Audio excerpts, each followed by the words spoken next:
This channel does not promote any violent, harmful, or illegal activities. All content provided by this channel is meant for an educational purpose only. Top quality और consistent performance के लिए सिर्फ silver pump नाम याद रखना। এবার আসি রাজ্যের খবরে। ২৬-এর ভোট যখন দোরগোড়ায় নক নক নক, সেই সময় নানাবিধ স্ট্র্যাটেজি এই ওর দেখতে পাওয়া যাচ্ছে। এর আগে ভোটের আগে আর কি শুভেন্দুর নজর যেরকম ভবানীপুরে, বিশেষ করে কেন আর নতুন করে বলার অপেক্ষা রাখে না, তখন আবার অভিষেকের বিশেষ নজর নন্দীগ্রামে। ২৬-এর আগে শুভেন্দুর জেলায় বিশেষ নজর অভিষেকের। আমার সহকর্মী এই মুহূর্তে সৌরভ গুহ এই মুহূর্তে আমার সঙ্গে রয়েছেন সরাসরি। সৌরভ, আমি জানতে চাইবো যে তাহলে কি ভোটের আগে ব্লুপ্রিন্ট তৈরি করার জন্য এটা কাইন্ড অফ ম্যাপিং চলছে? একেবারে দুই তরফেই তো একেবারে একদিকে যেমন বিজেপি সুনীল বানসালের নেতৃত্বে আমরা প্রতিদিন দেখছি যে ওয়ার্ম আপ চলছে, অন্যদিকে অভিষেক বন্দ্যোপাধ্যায় তার একেবারে ঘর সাজাচ্ছেন ব্লক লেভেল থেকে। এবং সেখানে দাঁড়িয়ে খুব গুরুত্বপূর্ণ যেটা যে জেলাওয়ারি সাংগঠনিক জেলা নিয়ে বৈঠক তো চলছিলই। গতকাল পূর্ব মেদিনীপুরের তমলুক সাংগঠনিক জেলার বৈঠকে অভিষেক বন্দ্যোপাধ্যায় আলাদা করে জানালেন যে শুধুমাত্র নন্দীগ্রাম নিয়ে তিনি আলাদা করে বসবেন। অর্থাৎ এই প্রথম একটি বিধানসভা কেন্দ্রকে নিয়ে আলাদা করে বসা হবে, যেখানে শুভেন্দু অধিকারী টার্গেট করছেন মুখ্যমন্ত্রী মমতা বন্দ্যোপাধ্যায়ের কেন্দ্র ভবানীপুরকে, তৃণমূলও কিন্তু টার্গেট করছে বিরোধী দলনেতা শুভেন্দু অধিকারীর বিধানসভা কেন্দ্র নন্দীগ্রামকে। তাছাড়া নন্দীগ্রামের একটা আলাদা রাজনৈতিক গুরুত্ব আছে। শুভজিৎ, এখানে একটা আলাদা স্ট্র্যাটেজি নেওয়া হয়েছে। সাধারণত ব্লক লেভেল কমিটি তৈরি হয়, তারপর তাদের নেতৃত্বে অঞ্চল কমিটি তৈরি হয়।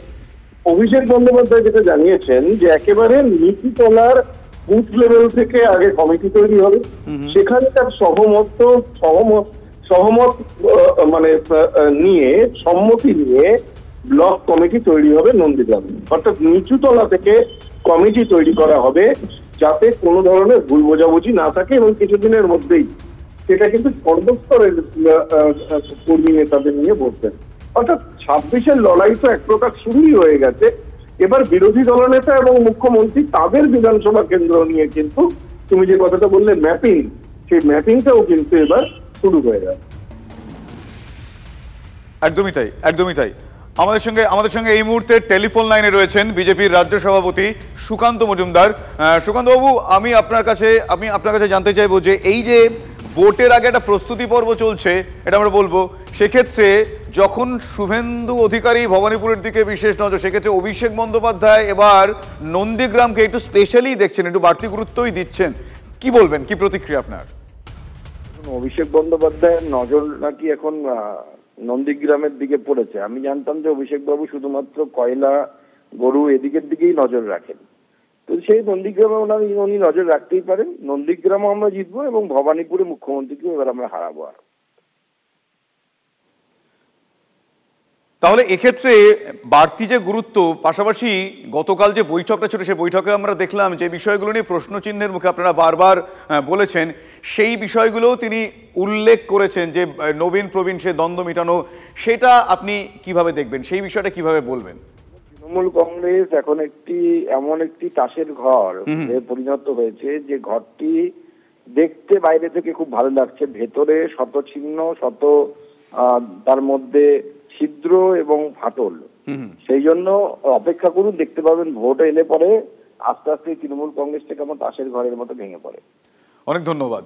কেন্দ্রীয় শিক্ষা প্রতিমন্ত্রী সুকান্ত মজুমদারের সঙ্গে কথা বলছিলাম, যিনি প্রাক্তন বিজেপির রাজ্য সভাপতি। ফলে এই মুহূর্তে তার প্রতিক্রিয়া এই বিষয়টাতে অত্যন্ত গুরুত্বপূর্ণ, এবং তারা বলছেন যে সময়ের সঙ্গে সঙ্গে বুঝতে পারা যাবে যে ২৬-এর নির্বাচনকে পাখির চোখ করে যা যা স্ট্র্যাটেজি তৈরি করা হচ্ছে, সেই বিষয়গুলো আদৌ কার ক্ষেত্রে কতটা ধারে ভারে টেকে।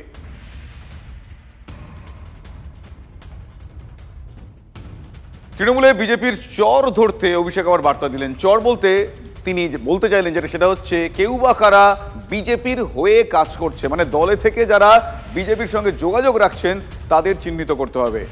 তমলুক জেলা নেতৃত্বকে তিনি বিশেষ বার্তা দিয়েছেন, দুর্নীতির সঙ্গে যুক্ত কোনো ব্যক্তিকে রেয়াত করা যাবে না, সেই বার্তাও অভিষেক বন্দ্যোপাধ্যায় দিয়েছেন। নন্দীগ্রাম নিয়ে আলাদা করে বসবেন বলে উল্লেখ করছে, যে বিষয়টা নিয়ে আমরা কিছুক্ষণ আগেই কথা বলছিলাম।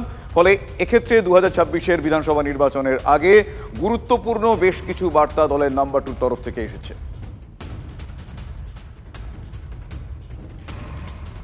নিবিড় জনসংযোগ নিয়ে আলোচনা হয়েছে। এরপর কর্মসূচি আগামী দিনে যেভাবে দল যেখানে কর্মসূচি দেবে সেখানে কর্মসূচি। দলের কোনো গোষ্ঠীদ্বন্দ্ব নেই, আমরা সবাই তৃণমূল কংগ্রেসের কর্মী, আর সেগুলো দল একদম আতস কাজের তলায় তার পর্যবেক্ষণ করেছে। আগামী দিনে দল যা আমাদের নেত্রী আমাদের যা নির্দেশ দেবেন, যারা যেখানে যাকে দায়িত্ব দেবেন সেখানে তিনি কাজ করবেন। আমাদের তমলুক সাংগঠনিক জেলার মধ্যে 8টা, আমরা 8টাতেই পিছিয়ে আছি, কিন্তু আমরা 2021 সালে 6খানা বিধানসভা 5টা বিধানসভা জিতেছিলাম। পরে আমাদের তাপসী মণ্ডল ভারতীয় জনতা পার্টির বিধায়ক হিসেবে 6টা, আমরা 2026-এ 8টাই জিতি।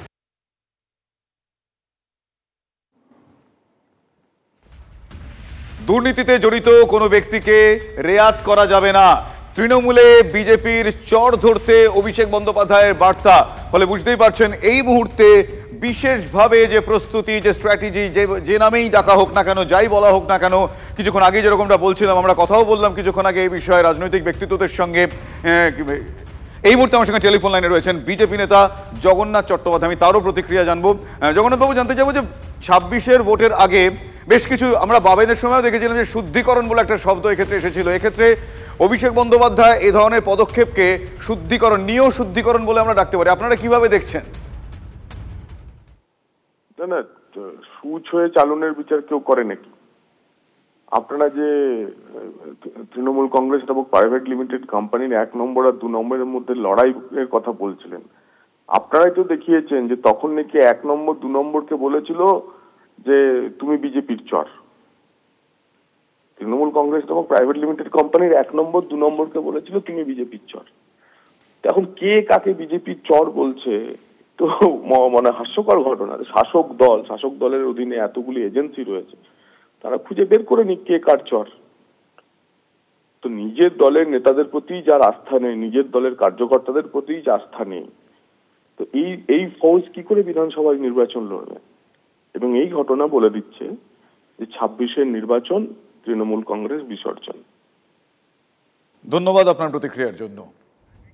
অন্যদিকে বারাসতে যে সাংগঠনিক জেলা, সেই সাংগঠনিক জেলা নিয়েও অভিষেক বন্দ্যোপাধ্যায় বৈঠক করেন এবং সেই বৈঠকে স্পেসিফিক্যালি তিনি গোষ্ঠীদ্বন্দ্ব নিয়ে কড়া বার্তা দিয়েছেন। তার কারণ গোষ্ঠীদ্বন্দ্ব নিয়ে বারবার এ অঞ্চলে বিড়ম্বনায় পড়তে হয়েছে রাজ্যের শাসক দলকে। পাশাপাশি আরও একটা বিষয় তিনি উল্লেখ করে দিয়েছেন যে এক ব্যক্তি 2টো আলাদা আলাদা পদ, মানে পোস্ট নিয়ে বসে থাকতে পারবেন না, দলে এক ব্যক্তি এক পদের ওপর যথেষ্ট গুরুত্ব দিয়েছেন অভিষেক। পাশাপাশি যুব সংগঠনে বয়সের ঊর্ধ্বসীমাও বেঁধে দিয়েছেন অভিষেক বন্দ্যোপাধ্যায়, সেটা হলো 40। আলোচনায় প্রবীণদের বিশেষ গুরুত্ব দিচ্ছেন অভিষেক, তার কারণ নবীন প্রবীণ যে দ্বন্দ্ব মাঝখানে প্রকট হয়েছিল সেই বিষয়টাতে প্রবীণদের তিনি অভিজ্ঞতা নিয়ে নবীনদের পথ চলার কথা উল্লেখ করেছেন, পুরনোদের সম্মান দিয়ে নতুনদের নিয়ে এগিয়ে চলা এবং ভাইসি ভার্সা, মানে বিপরীতটাও তিনি উল্লেখ করেছেন। জ্যোতিপ্রিয় মল্লিকের সঙ্গে আলাদা করে তিনি কথা বলেন, তার শারীরিক পরিস্থিতি, শারীরিক অবস্থার খোঁজ খবর নেন অভিষেক বন্দ্যোপাধ্যায়। ব্লক সভাপতি বদল নিয়েও বৈঠকে আলোচনা হয়েছে, ব্লক সভাপতি নিয়ে দলই চূড়ান্ত সিদ্ধান্ত নেবে এমনটা অভিষেক বন্দ্যোপাধ্যায়ের তরফ থেকে সাফ জানিয়ে দেওয়া হয়েছে। নিয়ে বসে যে আলোচনা ভারতবর্ষের আর কোনো দলে হয় বলে আমার জানা নেই। আমরা সাংগঠনিক আলোচনা করেছি। আপনার বাড়িতে জেঠিমা কাকিমা মায়ের মধ্যে কখনো অশান্তি হয় না বলতে চান? একটা সংসার চালাতে গেলে কিছু কিছু হয়, সেটা নিজেরাই আমরা আলোচনার মাধ্যমে মিটিয়ে নিই, কিন্তু দলটা ভালো চলছে এটাই তার প্রমাণ। সবাই একসঙ্গে আছি আমরা, কোনো রেজাল্ট খারাপ কোথাও হয়নি, কোনো দূরত্ব নেই। বারাসাতে সবাই আমরা এক, ঐক্যবদ্ধভাবে লড়াই হবে, বুঝতে পারবে 2026-এ বুঝতে পারবে যে লড়াই। সাংগঠনিকভাবে আমরা বলেছি দল যা দায়িত্ব নেবে দেবে, যাকে যে পোস্টে দল দেবে সেই পোস্টে আমরা নিয়ে কাজ করব।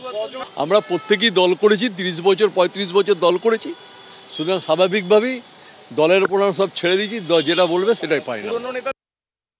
তৃণমূলে সমাজ বিরোধীদের গুরুত্ব সবচেয়ে বেশি, এইটা তো আমরা বহুদিন ধরে বলে আসছি। তৃণমূলে এই যে লোকজন মাঝে মধ্যে মিডিয়ায় খবর হয় বেফাস কথা বললেন, এভাবে এই ভাষা প্রয়োগ করলেন, এগুলো তারা ইচ্ছাকৃত বলেন যে এগুলো হলে তৃণমূলে বড় পদ পাওয়া যায়। জ্যোতিপ্রিয় মল্লিক যে ভাষা ব্যবহার করেছিলেন, অনুব্রত মণ্ডল যে ভাষা ব্যবহার করেছিলেন এবং যে দুর্নীতি তারা করেছিলেন, সেই সমস্ত কিছু আসলে তার দলে কোনো একটা পদের সম্ভাবনা, কোনো একটা ক্ষমতার সম্ভাবনার জন্যই করা হয়েছিল, সে আজকে দিনের আলোর মতো স্পষ্ট।